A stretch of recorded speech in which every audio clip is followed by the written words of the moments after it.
90 দশকে Soviet union ভেঙে যায়, ঠান্ডা যুদ্ধের অবসান ঘটে। এই গল্প আমরা সবাই জানি, কিন্তু খেয়াল করে দেখেছেন কি ঠিক এই সময় ভারতের ইতিহাসে ঘটে যায় এক ঐতিহাসিক রিফর্ম, এলপিজি রিফর্ম। আর তারপর থেকে ভারতীয় রাজনীতিতে কমিউনিস্ট পার্টির প্রভাব কমতে শুরু করে। চীনেও কমিউনিস্ট শাসন উৎখাত করতে ছাত্র আন্দোলন শুরু হয়। কমিউনিস্ট কিউবার অর্থনৈতিক বিপর্যয় হয়। আফগানিস্তানে রাশিয়াপন্থী সরকারের পতন, তালিবানের উত্থান, এই সবই কিন্তু 90 দশকের ঘটনা। আচ্ছা, এই সময় মধ্যপ্রাচ্যে দেখুন, ইরাকে তখন যুদ্ধ হচ্ছে, পোল্যান্ড, হাঙ্গেরি, চেকোস্লোভাকিয়ায় রাজনৈতিক পরিবর্তন হচ্ছে। এই ঘটনাগুলো কি সবই আলাদা আলাদা, নাকি এগুলোর মধ্যে কোনো যোগসূত্র আছে? চলুন দেখে নিই। দ্বিতীয় বিশ্বযুদ্ধের পরে দুনিয়া ভাগ হয়েছিল দুই ভাগে। একদিকে ছিল সমাজতান্ত্রিক সোভিয়েত ইউনিয়ন, অন্যদিকে পুঁজিবাদী আমেরিকা।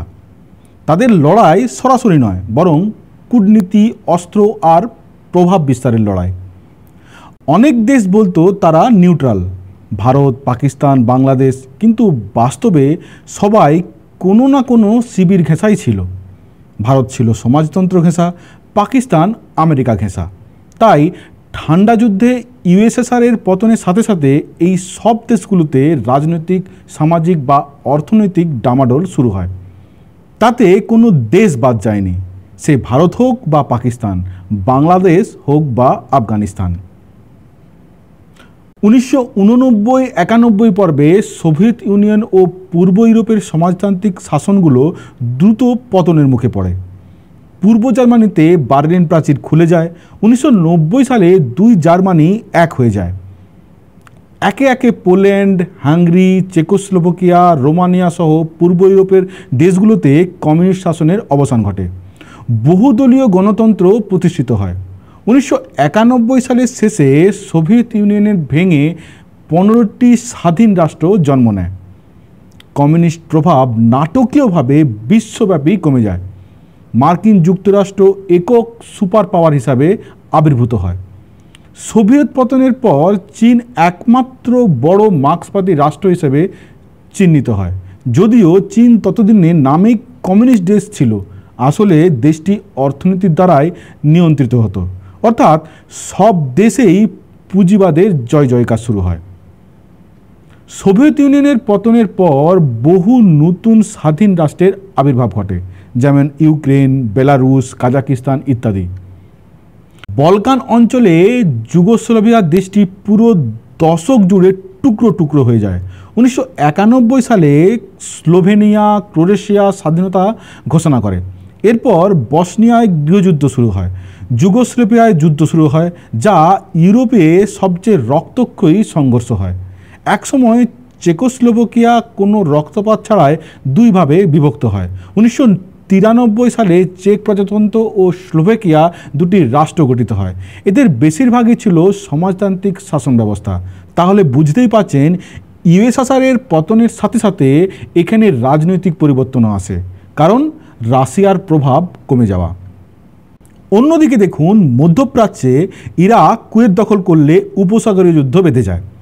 মার্কিন জোটের অভিযান 1991 সালে ইরাক পরাজিত হয় এবং কুয়েত মুক্ত হয়। এই যুদ্ধের ফলে মধ্যপ্রাচ্যে মার্কিন সামরিক উপস্থিতি বেড়ে যায়। সৌদি আরবে মার্কিন সেনা মোতায়েন করা হয়। এতে মুসলিম বিশ্বে ক্ষোভ তৈরি হয়, বিশেষ করে ওসামা বিন লাদেনের। এটা মনে রাখতে হবে, তখন বিন লাদেন আমেরিকার গুড বয় ছিল, ব্যাড বয় হয় 9/11-এর পর। আমেরিকা তখন একটাই উদ্দেশ্য, মধ্যপ্রাচ্যের তেলের উপর নিয়ন্ত্রণ, যাতে গোটা বিশ্বকে নিয়ন্ত্রণ করা যায়। ইউএসএসআরের অনুপস্থিতিতে আমেরিকাকে আটকানোর কেউ ছিল না। কোথাও যুদ্ধ করে তো কোথাও ওসামা বিন লাদেনের মতো সন্ত্রাসবাদীদের সাহায্যে প্রভাব বিস্তার করেছিল। এই সময় সিরিয়া ও লেবাননে সংঘাত শুরু হয়। 90 দশক থেকে গোটা বিশ্বে সন্ত্রাসবাদ শক্তিশালী হয়। কাশ্মীরের সন্ত্রাস মূলত 90 দশক থেকেই শুরু। তারপর ভারতবর্ষে বহু সন্ত্রাসবাদী আক্রমণ হয়েছে। আরেকটা ইনফরমেশন দিয়ে রাখি, 1999-এর কার্গিল যুদ্ধের আগে পর্যন্ত ভারতের সাথে আমেরিকার সম্পর্ক ভালো ছিল না। এখানে তার ব্যাখ্যা আছে। আসল কথা কি জানেন তো, এসবের পেছনে হলো অর্থ। সমাজতান্ত্রিক দেশগুলোতে 1990-এর দশকে ব্যাপক অর্থনৈতিক সংকট দেখা দেয়। উদাহরণস্বরূপ সোভিয়েত ইউনিয়নের গোষ্ঠীগুলি 1989 থেকে 91 সালে জিডিপি প্রায় 20% কমে গিয়েছিল। হাঙ্গেরি, পোল্যান্ড শিল্প উৎপাদন যথাক্রমে 24 থেকে 36% কমে যায়। সোভিয়েত পতনের কারণে কিউবায় 1990 থেকে 93 সালে জিডিপি 33% সংকুচিত হয়। উত্তর কোরিয়ার অর্থনীতি 1990-এর দশকে প্রায় 25% সংকুচিত হয়। অন্যদিকে মার্কিন যুক্তরাষ্ট্রে 1990-এর দশকে গড় বার্ষিক জিডিপি বৃদ্ধি প্রায় 2% থেকে 3%। 1999 সালে বেকারত্ব 4% নেমে আসে। দক্ষিণ কোরিয়ার অর্থনীতি 4.8% বৃদ্ধি পায়। পশ্চিম ইউরোপের গড় বার্ষিক বৃদ্ধি ছিল 1.8%। অবশ্য এটা ভাবার কোনো কারণ নেই যে আমেরিকার সাথে যারা যারা ছিল তাদের অবস্থার উন্নতি হয়েছিল। যেমন আফগানিস্তানের সোভিয়েত সেনা প্রত্যাহারের পর দীর্ঘ গৃহযুদ্ধ শুরু হয়। বিভিন্ন মুজাহিদ গ্রুপের মধ্যে সংঘর্ষ চলতে চলতে অবশেষে একটি কট্টর ইসলামিকপন্থী দল তালিবান আবির্ভূত হয়। তালিবান 1994 সালে দ্রুত শক্তিশালী হয়, 1996 সালে কাবুল দখল করে নেয়। গোটা 90-এর দশকে পাকিস্তান অস্থির ছিল। শেষমেশে 1999 সালে জেনারেল পারভেজ মুশারফ সামরিক অভ্যুত্থান ঘটায়। কমিউনিস্ট শাসনের পতনের পাশাপাশি 90-এর দশকে বহু দেশে একনায়কতন্ত্রের অবসান ঘটে। বাংলাদেশের সামরিক শাসক মোহাম্মদ এরশাদের বিরুদ্ধে ব্যাপক গণ আন্দোলন শুরু হয়।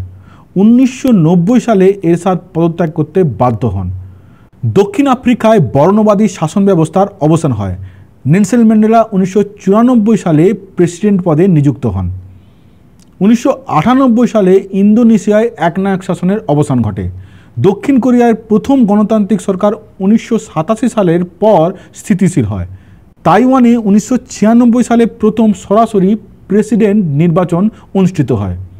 এই সমস্ত দেশেই ডাইরেক্ট বা ইনডিরেক্টভাবে ঠান্ডা যুদ্ধের প্রভাব ছিল। 90-এর দশকে সমাজতান্ত্রিক অর্থনীতি থেকে বাজার অর্থনীতিতে রূপান্তরের জন্য অনেক দেশে শক থেরাপি নীতি গ্রহণ করে। বেসরকারীকরণ, উদারীকরণের মাধ্যমে অর্থনীতির রূপান্তর ঘটানো হয়। রাশিয়ার প্রেসিডেন্ট 1992 সালে দ্রুত মুক্ত বাজার নীতি বাস্তবায়ন করেন।